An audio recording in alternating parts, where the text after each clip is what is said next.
And we are live. Welcome back, ladies and gentlemen. I am one of your co-hosts, Blake Ruffino. Alongside me is my counterpart, Joe DeLeone. Good evening, good sir.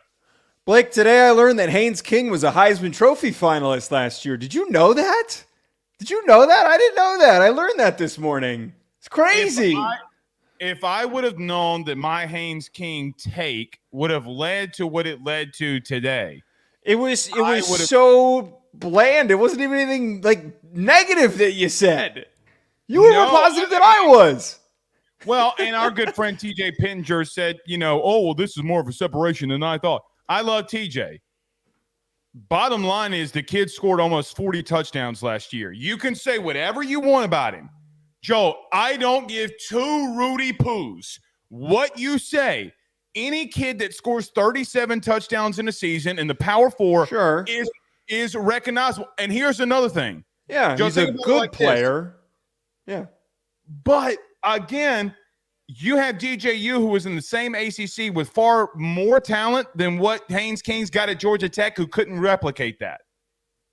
So, again, I will just say, if I would have known that, are you going to tell me that he didn't have better talent at Clemson? No, that's true. I just don't think that everything is 1,000% created equally in the context of this conversation. Don't you dare use TJ. By the way, TJ pointed out some really important things of like, if we remove the touchdown conversation and we just talk about like, how do these guys do under pressure? How do these guys, what's their yards per attempt? I thought that number, which it's always hard to kind of dig up and find some of those passing numbers.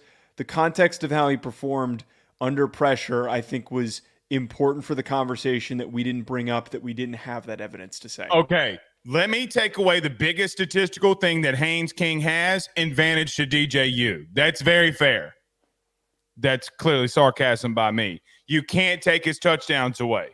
You can't take away 37 touchdowns, Joe. Sorry. If it's you 16 interceptions is more than an interception a game. Okay. That's a lot. That's a lot. When Clemson won a national title with Deshaun Watson, he had 17 interceptions that year. 17. The whole point of me bringing this up wasn't directed at you. Okay. All I'm saying is I would have stood by and watched Georgia Tech fans go nuts. By the way, I had no idea what their logic is, Georgia Tech fans. Zero. Zilch. Nada. Dumbfounded. No completely dumbfounded. Me too. You know what else I'm not – let me tell you what I'm not dumbfounded about. You ready? What? What do you got? I'm not dumbfounded that just now Miller Moss has been named the starting quarterback at USC. He will start against LSU week 1 on Sunday night, which goes to continue to validate my suspicions when we talked about Boise State a couple weeks ago, as Malachi Nelson is now not the starter at Boise State. We mentioned it at the end of the show last night. Joe, is this kid a bust? Look, I'll go as far as to say this. I'm not dumb enough to sit and fight to the death on if I'm wrong or not. I think it is disappointing that he couldn't get the job done. Somebody had texted me, apparently Malachi Nelson was throwing like tons of picks in 7-on-7 of all things. Like, he was really stinking it up at practice. We're not talking about where maybe this Maddox kid was playing him close. Wait, it's Maddox Madsen, I think is his name? Madsen. Yeah. Maybe he was playing him close, and Nelson maybe wasn't decisive enough. No, it sounds like he like really tangibly could not get a hold of things. It's insane, though, that he got beat out by a kid that's 5'10". As an individual who is 5'10" and was 210 pounds as a long snapper in college, he must have a cannon for an arm or something, because that is unreal that a former top quarterback recruit got beat out by a kid who had 2 offers coming out of high school. No, it's not. Joe, this sport will tell us everything that we need to know by actions. Look, people ridicule Lincoln Riley for a lot of things. Quarterback play should never, and I mean ever, be one of them. When that kid walked and their excuse was, he just needed to get out of L.A., it was a little bit too much for him, that was BS. That was bull. You cannot convince me that Lincoln, of all people, does not know quarterback play. Joe, the kid couldn't go to Boise and win a starting job. That is an issue that I cannot, the entire college football world cannot overlook. It is a massive issue. Massive. And yeah, I mean, not every kid's going to pan out. They're just not. Fine, but that's the point. Thank you. Yes, that's the point. I think this is what I truly think has happened. I think people have looked at Lincoln and how bad they were defensively and and associated that with everything else that they do around their program. And that's not true. Quarterback play with Lincoln Riley it's going to be very solid. Like, I think Miller Moss, as much as you don't believe in him fully yet, I think he's better than what you're anticipating that he's going to be.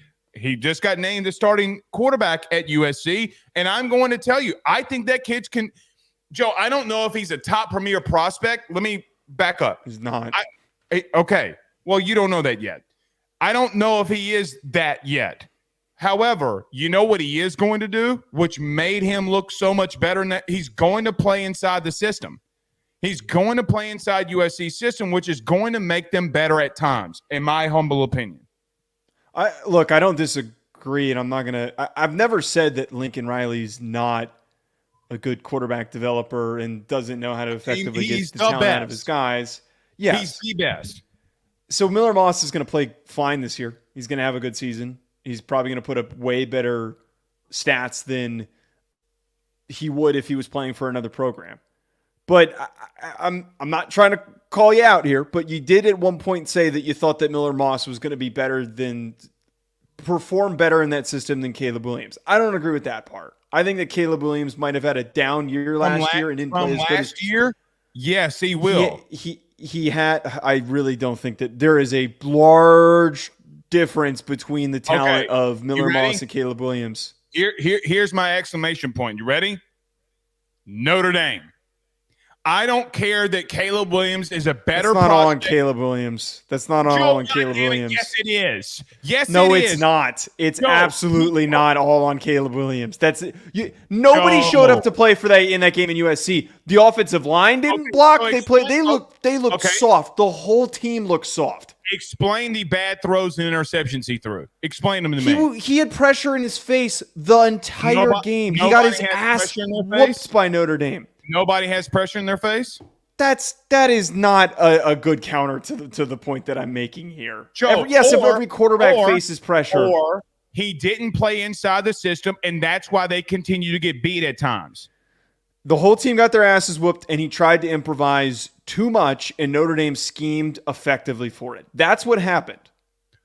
Miller Moss is going to be fine this year. He's going to be an above-average quarterback, but he is not going to touch what Caleb Williams does. In the Big Ten this year than what they did in the Pac-12 a year ago, what would you say? I don't think that that's going to happen. I think that there's going to be games where he does well because most of the teams Notre that they Dame face USC. God bless you. What do you mean? Y'all hate USC to your core. Oh, you've crapped on Alabama plenty on this show. You've crapped on Alabama plenty of times on this show. That's the whole offseason. It's not different. Where have I crapped on them? Tell me my exact words. I could pull every single Alabama segment and you said something negative. My exact words. It started with Kalen DeBoer's hiring and you saying that he couldn't recruit in the South. That was what you said. No, go back and listen. I said he's going to have to prove that he can recruit in the South.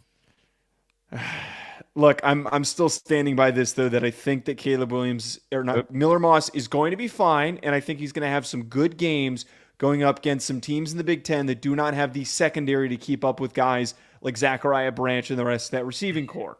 But when you have to go up against teams like Michigan and other top teams in the Big Ten, I don't think he personally is good enough to step up to the plate to win them those football games. Caleb Williams could do that if he needed to.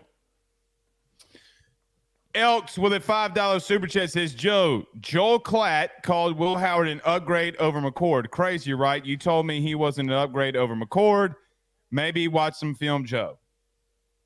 Joel Klatt also said that you would be crazy to not consider Colorado to be a national championship contender. Joel Klatt seems like a really nice guy, great commentator, but that doesn't, just because he has a take on one thing. Hat. Have you seen his Rose Bowl hat that he wears with the rose?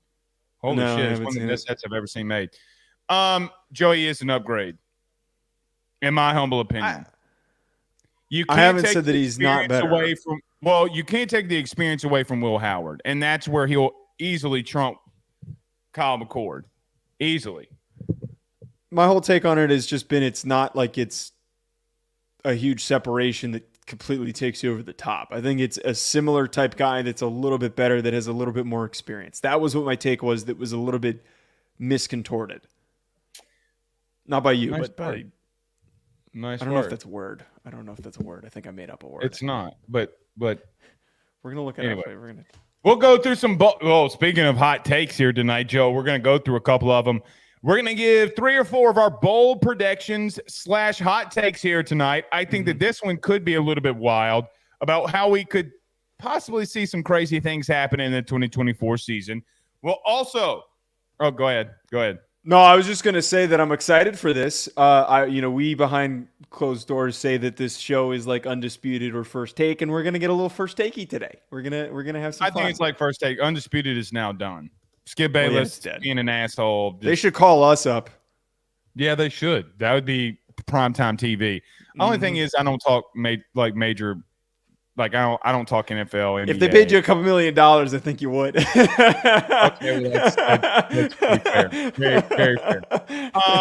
So yeah, we'll have some bold takes, hot predictions today. We'll also react to the AP All-American. I know that there's some guys on there that you're going to react to that you didn't like being named preseason All-American. Yeah, there's a couple perplexing ones. There's one that I have been vindicated on, and I can't wait to bring it up. And you have laughed in my face multiple times when I've brought up this kid's name, and I hope you know who it is, but I'm going to wait to bring that up at the end of the show. What? I can only imagine what's about to happen here. I can only imagine. The listeners know who I'm talking about. I don't. It's a guy that I've brought up a million times. I've brought him up a ton of times, and you probably don't even remember that I brought him up. If you say something about Quinn Ewers, I'm going to throw up. No, it's not about Quinn Ewers. Okay. It's a defensive back. Oh, Malachi Starks? Nope, much deeper pull than that. Oh, Travis Hunter? Nope. No. Morrison. This is not a premier name. He's on the second team. Oh, you're talking about the Purdue kid.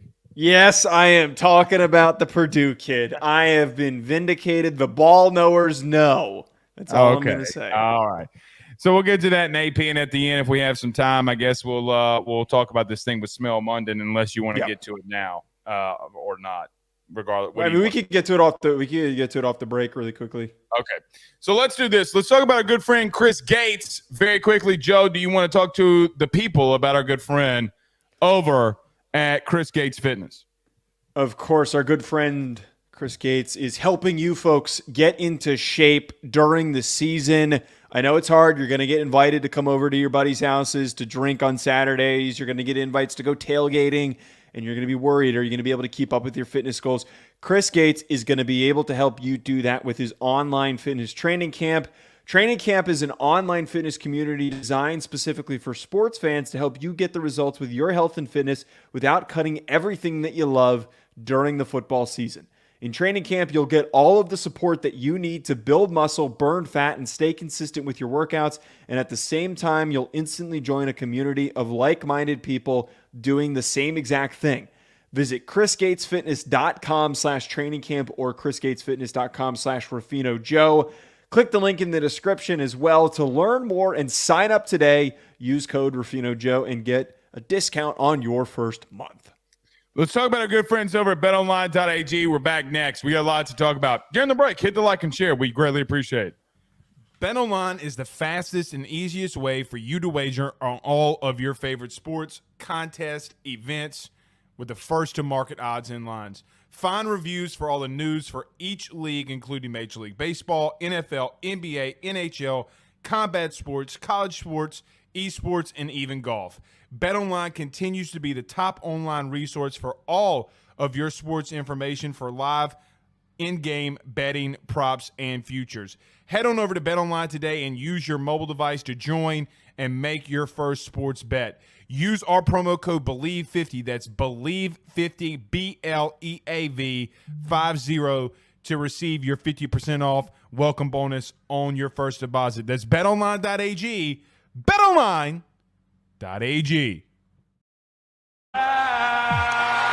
Joe, very interesting that we're back again, because Smell Munden from Georgia is also back in the fold here, not like he ever left. Joe, listen, we had a little bit of a debate in reference to Smell Munden, who the charges were dropped against, the DB for Georgia, who got into an incident. I mean, what I say, DB? Linebacker for Georgia, who got in an incident of racing, okay, or allegedly racing. Joe, bottom line here is about a lot of this thing going on at Georgia. I do think that there's some other things that are out of Kirby's control when it comes to the PD. The report today that was in there, violating civil rights, violating probable cause by the police, that we now have found out. Listen, I'm not saying that Georgia doesn't have an issue. It's not what I'm saying.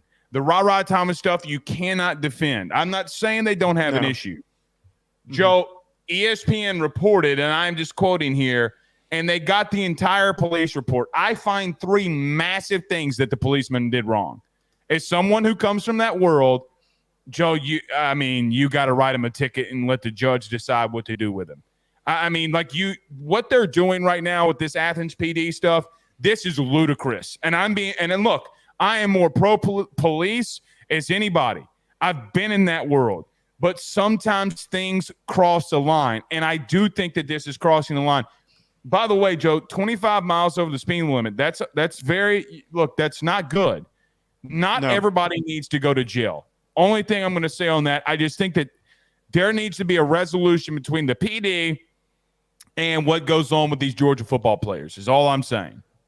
I think just generally, and I trust your perspective on this because you actually have a background in it, and I don't. And there's why I tend to have a little bit of hesitance with talking about this stuff, because it's always an evolving situation. There's always more details. There's always more context. I think where there has been a gross lack of people doing their job effectively, it's kind of being proven that, one, the reporting on it by local media has not been effective enough, because all that we keep seeing happen, and it's this instant reaction and overreaction. The minute that we see the headline, Georgia player arrested, Georgia player detained, Georgia player pulled over for speeding, we are immediately jumping to such negative thoughts about the players, about the members of this team. I would, like for a little bit more better decision-making and a little bit more attention to detail from just the general reporting on it, nationally, locally. And then the second part, what you're bringing up, it does not sound like the local police department has been giving these guys the fair shake and also treating them as well as they should be treating. I would love for somebody to report on their handling of these situations. That's what I think we're missing right now, and we absolutely need somebody there locally to do that. You know what it sounds like? Let me tell you, it sounds like a rookie beat cop who is making an arrest and thinks he's doing the right thing. And look, 25 miles over the speed limit, I can't defend that. It's very reckless. Yeah. I can't defend it. But charging them with what he charged them with, doing the things he did to find out the evidence, of racing, you cannot do. You cannot do. And so when a DA reads that, they are going to throw it out. When you're bragging in a police report the way that you came up with probable cause and it's against the law, you better be lucky that Smell Munden doesn't, I don't want to say press charges or civilly against the police department, but you could. I mean, it's just like those small little details drive me crazy, but those small details matter in cases like this. All right, Joe, let's get to some bold prediction and hot takes. I do think that this is going to be a very fun segment because you said I think you had 3 bold predictions / hot takes. I have 4 here. Did you get to a 4th one? I have a 4th one. Let's see if we can get to all 4 each. This might be a long segment. Mine are something that I don't fully completely believe in, but I could see happening. That's the premise of this segment. We put out a lot of hot takes on this show. We're very vindicated in our statements. We're very confident in them. And I thought that, and I'm glad that's how you approached it. I wanted to come into this segment Let's go a step further. We're typically at a 7.5 and an 8. Let's go to a 10. Let's see if we can really ratchet this thing up and go all the way to a 10. So I'm going to let you start off with, and for me, These are in no specific order, but what is your number one bold take / hot take going into the 2024 season?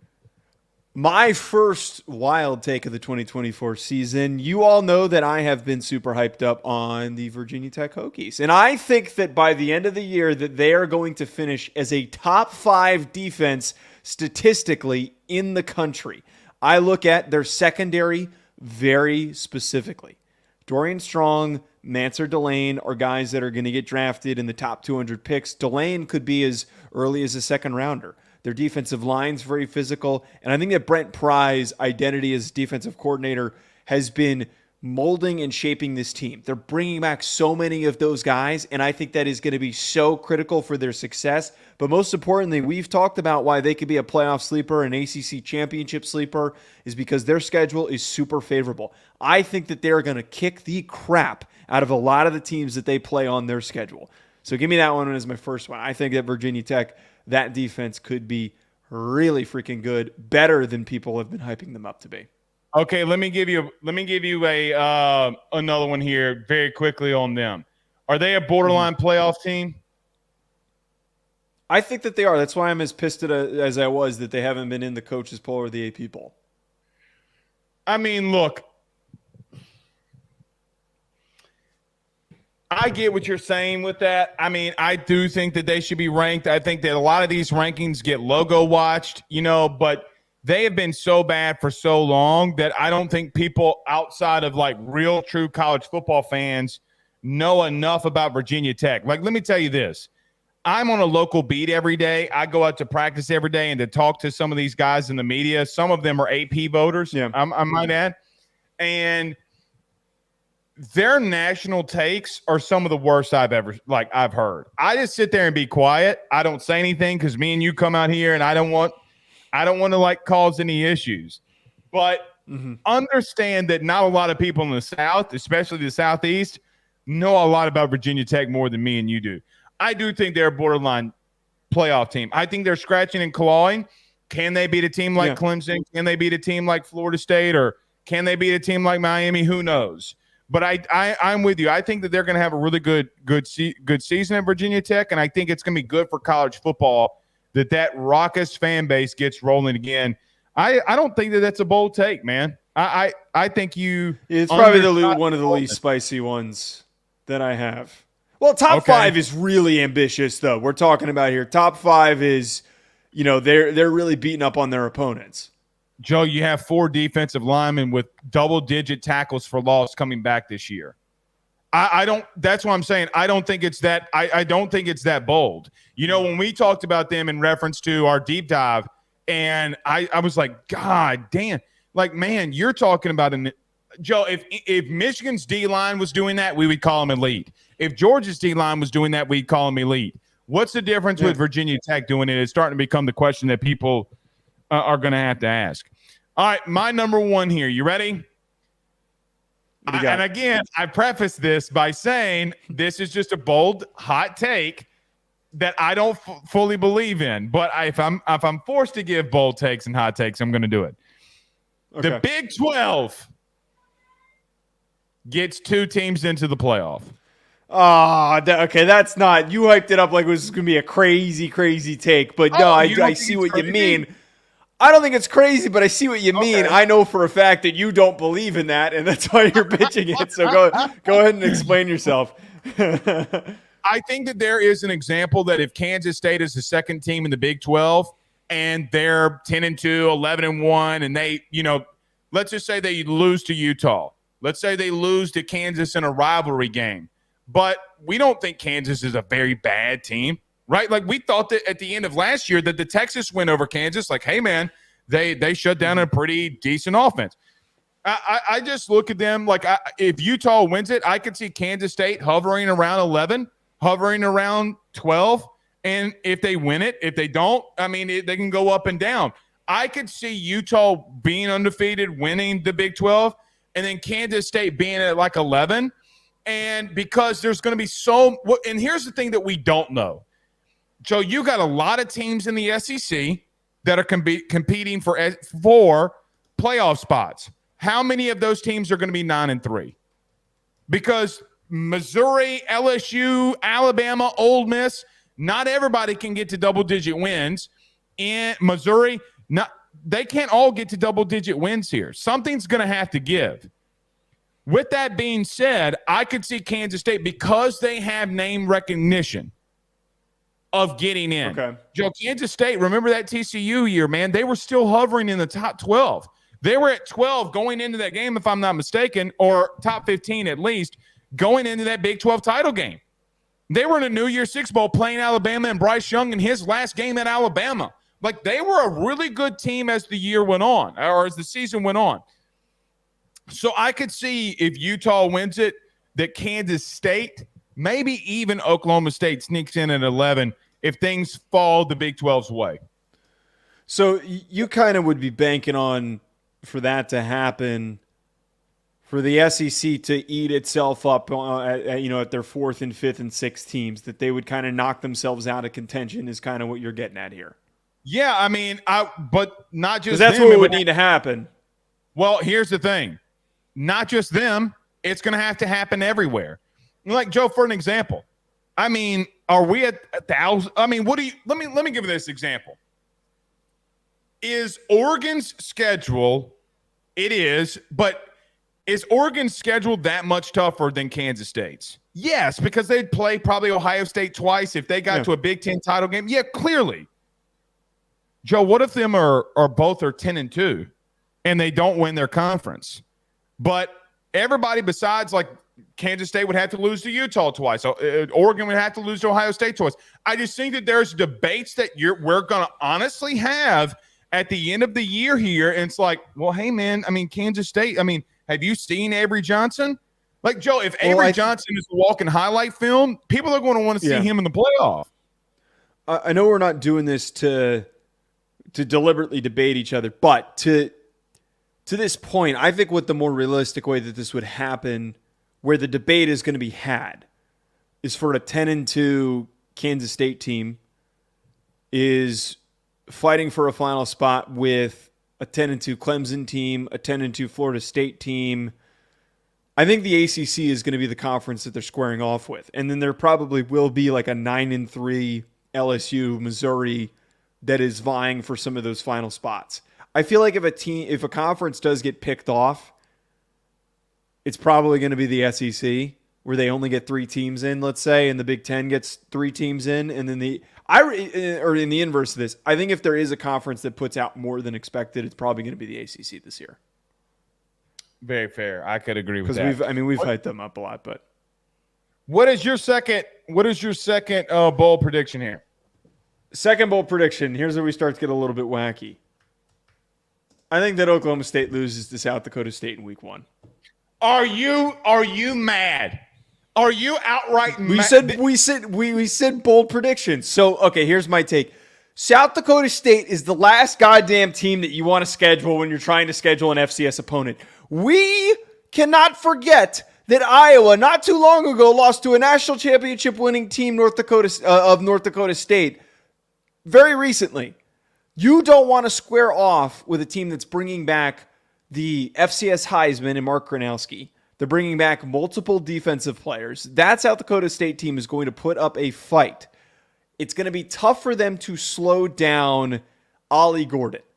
But, man, if there is a week 1 upset where we're just sitting there at the end of the game and we're asking ourselves, how the hell did that happen? Because nobody was paying attention to it and nobody was watching it.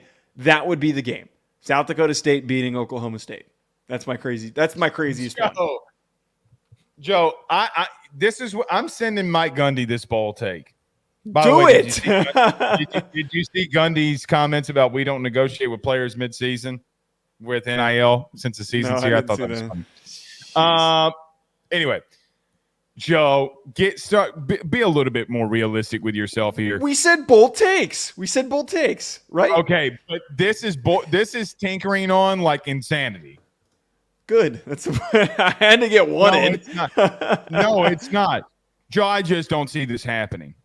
Look, I understand that we've had situations where teams like Appalachian State beat Michigan, North Dakota State beats Iowa. Like, I know that these things happen.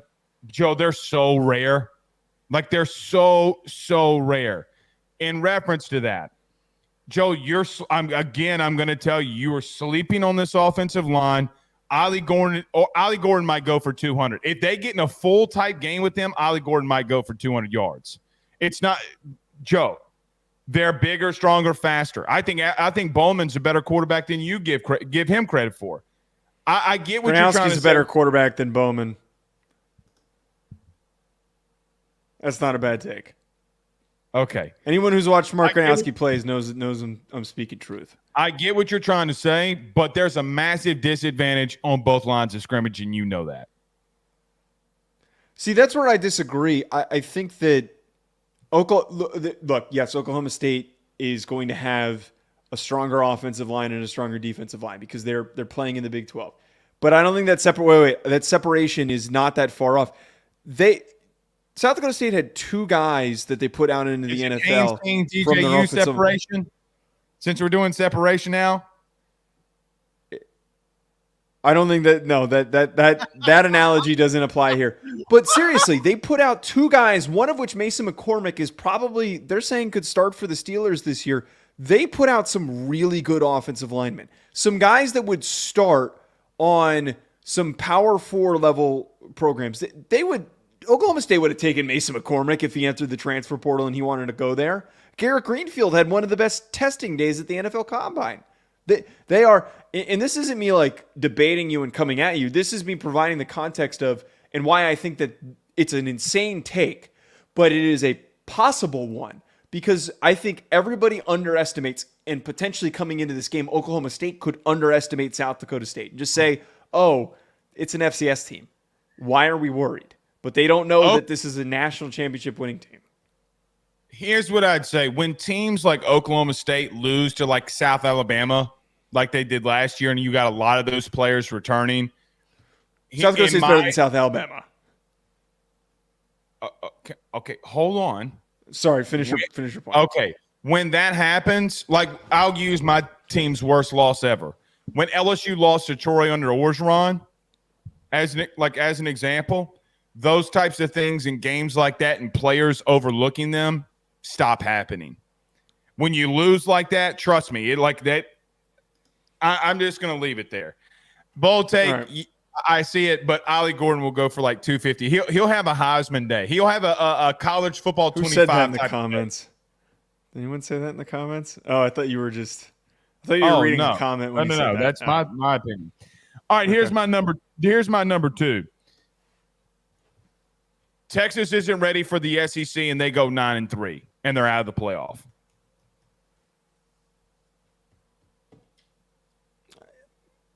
Explain. I mean, I don't hate that. I don't think that's unreasonable. I think that you have multiple teams that you play in the SEC that people are logo watching and don't realize how physical Kentucky's offense and defensive lines are. You're replacing 2 big-time dudes in the interior of your defense. I get Quinn Ewers is back. I get you got a lot of really good offensive linemen and wide receivers that are coming back. Isaiah Bond was one of the biggest portal sleepers to some, even though people don't, I remember what he did at Bama. Joe, you remember what he did at Bama last year, but a lot of people don't realize what he actually did. I cannot get over when you have games like you did a season ago in the Big 12, and I think that you were a better team last year than you are this one, okay, especially on both lines of scrimmage. I just don't know if you can have games like that in this conference and not slip up a couple of times. That's my only thing. And I know that a lot of people are high on them, but I just don't know how I feel about a team that had struggles in a conference last year in the Big 12. So you bring this up to me all the time. You talk about when a G5 team like SMU goes to a power conference, right? What's the difference with Texas? Like you've made the analogy with SMU going over now to the ACC and there being a difference. What's the difference with Texas? And if you're going to say recruiting, I would remind you the two toughest teams that they played on the line of scrimmage defensively, they lost to. I don't. The separation from the American to the ACC is different than the Big 12 to the SEC.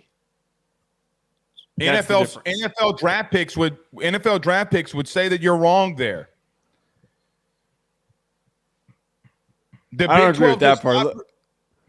Well, do they not? I mean, is it that big of a separation? Because I see the American having 21 and the Big 12 having 23. No, Joe, there's not much massive separation. I can't totally get behind that part. But to what you're saying, I have pushed back on this just general premise that Texas is going to have a tough year this year in a lot of this prediction segments that we've done in general. So I'm not going to support the possibility of this happening in this bold prediction segment. But is there a world in a realm of possibility that, yes, you bring up good evidence that they had games last year and in the past where in the Big 12, they have not shown up and they have played stale. They can't do that against the back end of the SEC. They remember will lose Wyoming those games. last year? Remember Wyoming last year? And Wyoming wasn't a bad team, but remember that game when everybody on Twitter was like, oh, shit, Wyoming might knock them off. Well, they, wind up not happening. You do that to Kentucky, you do that to some of these teams in the SEC, Joe, you're going to lose, man. I don't disagree with that part, yeah. You want me to tell you how I know?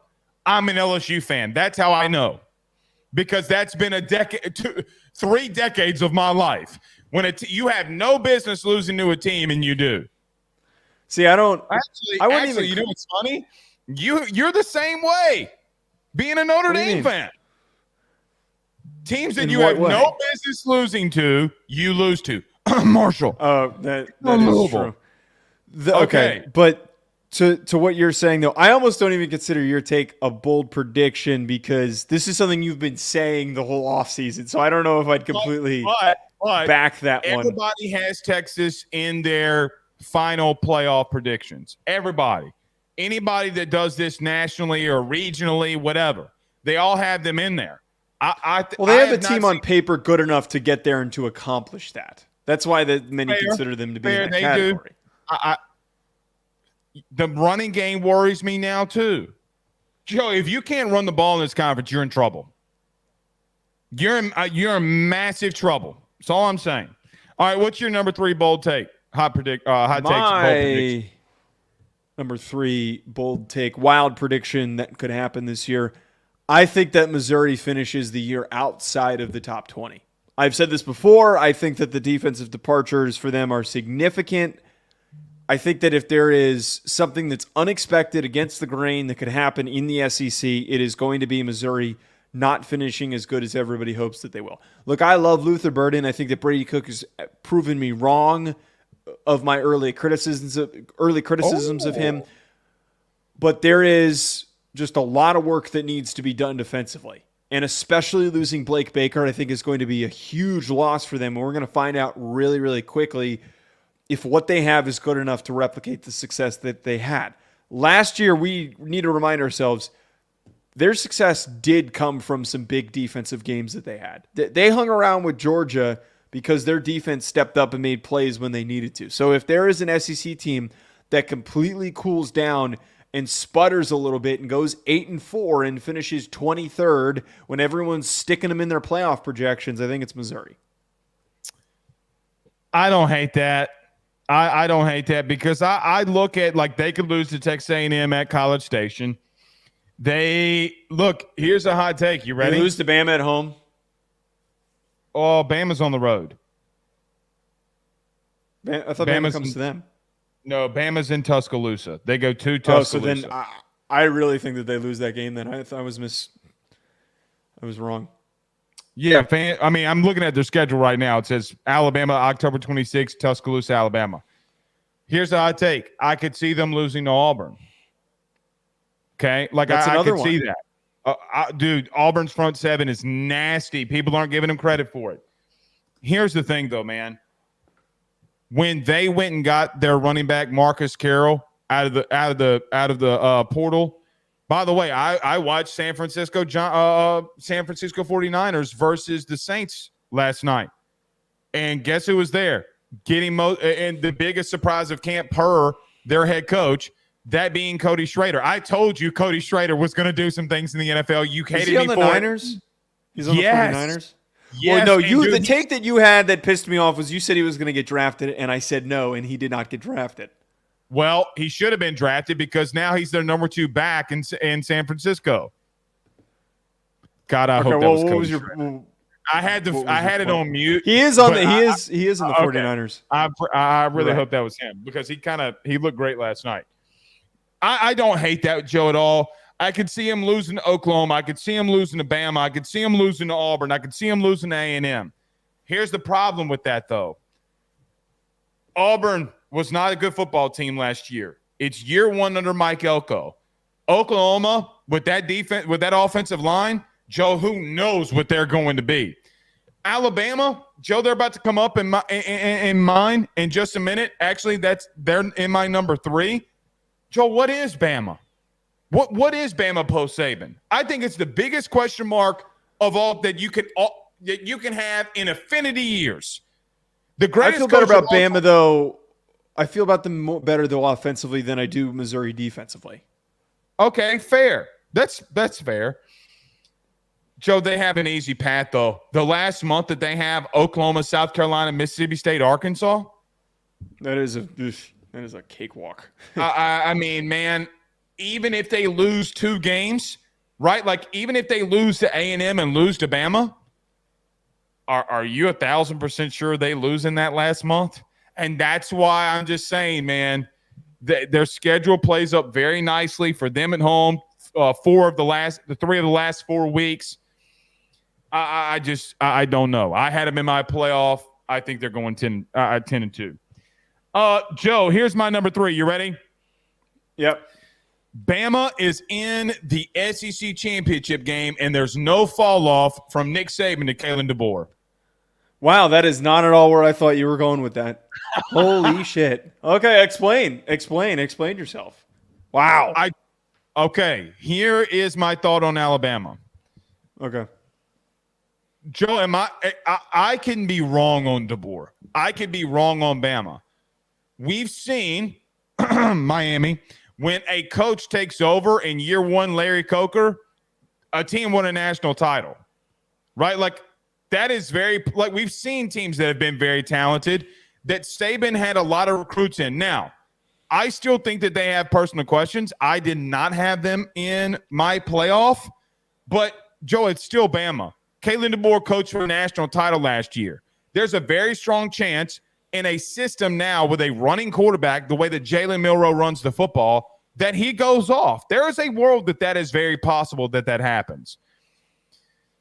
Joe, but I think that we are underestimating how good that offensive line is. Okay, I think that we're underestimating what they have at linebacker and even some of it at safety.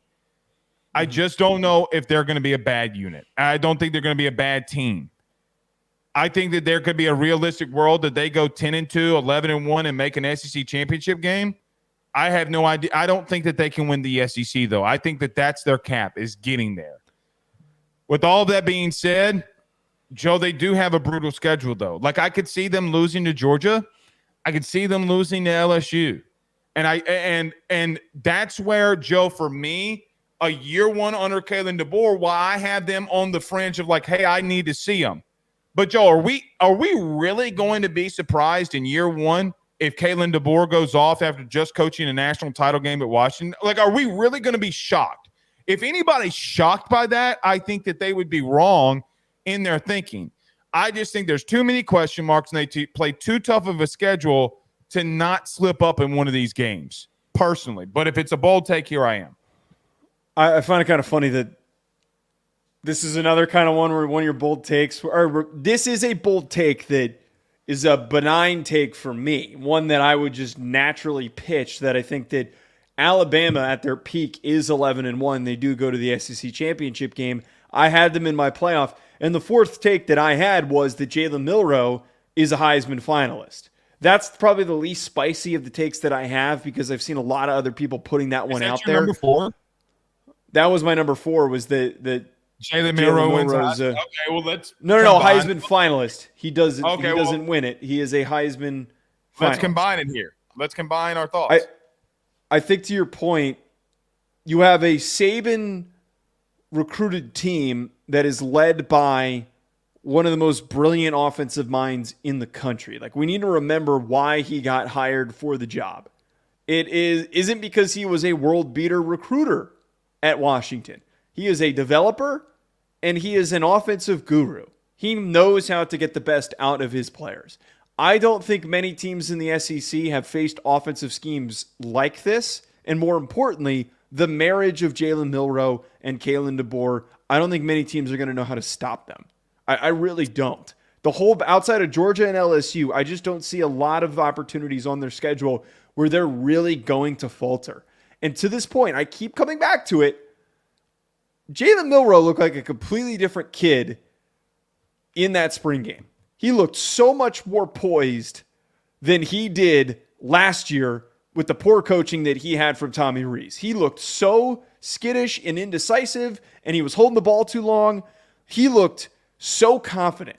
And I think being put into this environment where he doesn't have an offensive coordinator who has a meltdown every time everything doesn't go his way, and he's got an actual supportive head coach and play caller, he is going to take that next step. If he's a Heisman finalist and he has as big of a year as we're projecting and I'm projecting, I think that they do reach the SEC championship game like you're saying. I mean, Joe, they potentially got the biggest upgrades at center. Brailsford is a preseason. There you go. Preseason first team all center, right? Like, I mean, that he is the first team preseason guy going into this. But look, man, I mean, they went and got Damani Jackson, who was a former 5-star, LT Overton. Like, it's not like they didn't bring in talent. Now, here's the thing, though, Joe. Here's the thing. They lost a lot of depth. Yeah. And I don't, look, I get that you got Ryan Williams, and he was a kid that reclassified. He was still a 5-star kid. I mean, he's going off from what people are saying at camp right now. Joe, I know that Jalen Milroe can be very good. I also know that with a struggling quarterback that we saw last year throwing the football, if you don't have a premier guy outside, it's going to hurt you. Now, I know that, look, Kalen DeBoer produced 3 really good receivers last year. I understand that. But talent is talent. And, again, there are a lot of things I need to see. Here's the ultimate take that I have on Bama here, though, man. You lost the best coach of all time, right? Like, there are going to be things that you have to overcome. Like, Joe, think about this. We use this all the time. GOAT. Oh, this guy's the GOAT. This guy's the GOAT. No, that guy's the GOAT. No, the real GOAT of college football is Nick Saban. You can't convince me that there's not enough pushback of him not being there. And that's the part where I'm just leaning on that, hey, if you're taking a step back from going 11-1 like you did last year, okay, well, then that's 10-2, 9-3. I mean, like, Joe, they were still a playoff team. You don't have the little man on the sideline. You don't have Saban on the sideline. And that's such a massive deal that I mentally, which I can be wrong, just can't overcome at the current moment. That's why I put it as a bold prediction. The only thing I would say to that last part, though, and this is an actual talkable point here, which I like that some of these were actual debatable. I think that last year they weren't able to really reach their potential. It was one of the weaker teams that Saban ever had. It was one of the weaker teams that he had in his time in Alabama. Pause. Offensively, yes. Defensively, it's one of his best. Yeah. No, defensively it was an incomplete. Yeah, no, I'm agreeing with you. It was an incomplete team, and I think that's what held them back. And I think bad coaching hiring is what hurt them. That and sign stealing.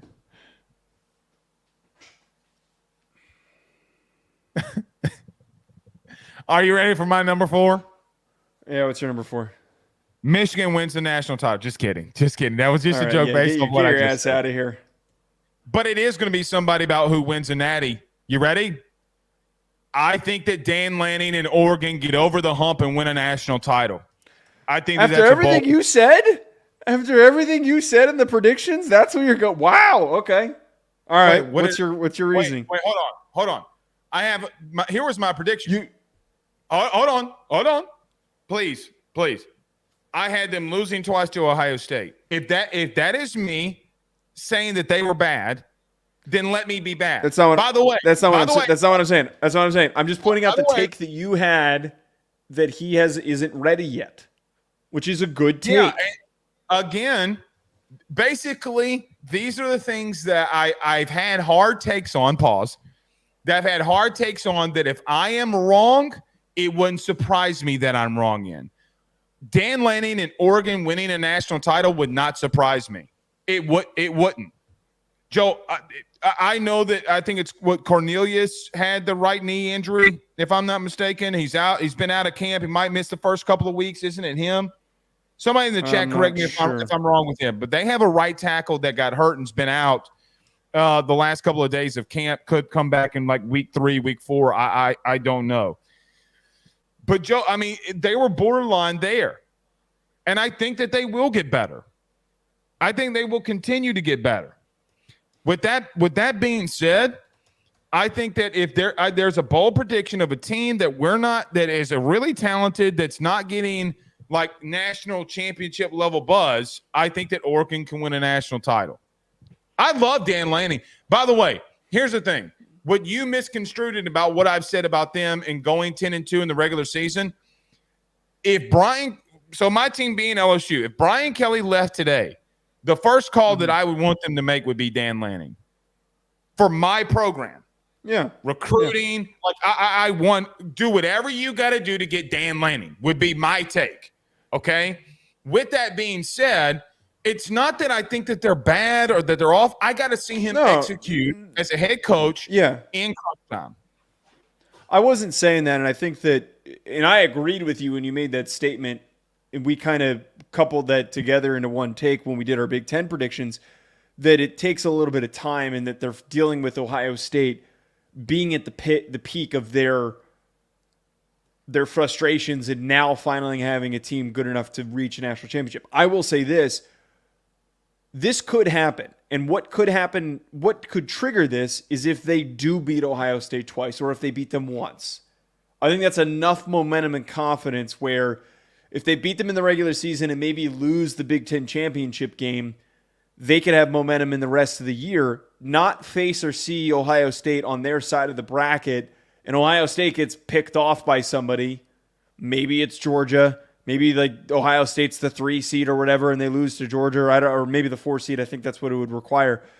I could totally see that happening, Oregon going on a run. They have all the structure of a championship-winning team.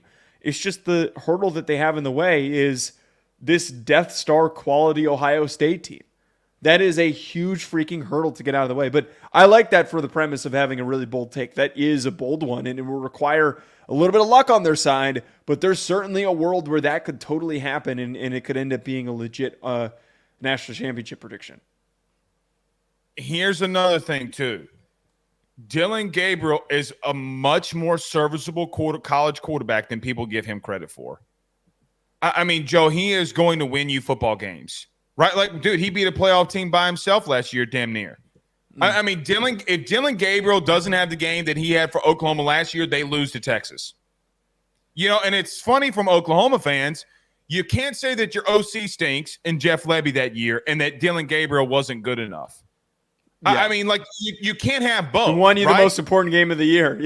Won you the most important game of the year, and then you go to Kansas. I think it was Kansas in a rainy game, and Kansas, like, or maybe it was Kansas State, I forget, and then they just run the ball. Kansas. Yeah, Kansas.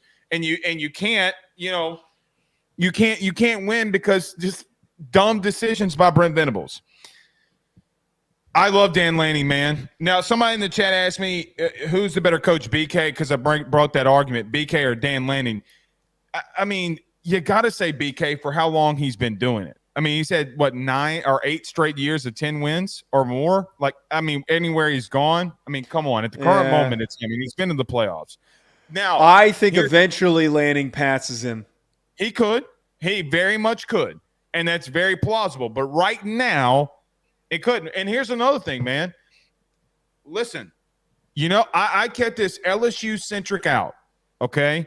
Remember this time last year, what sparked this whole thing between me and you about bold takes was that I said that Jane Daniels was going to win a Heisman. Remember?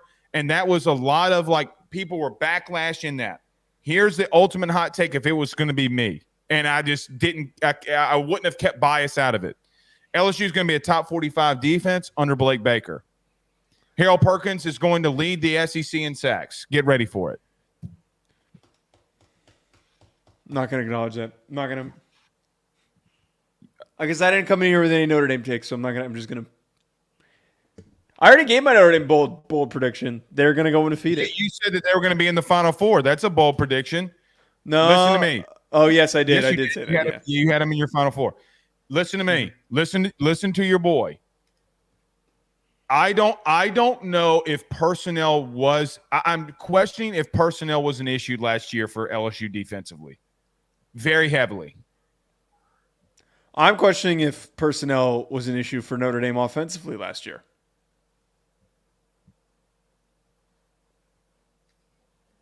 It's the same premise that you're presenting.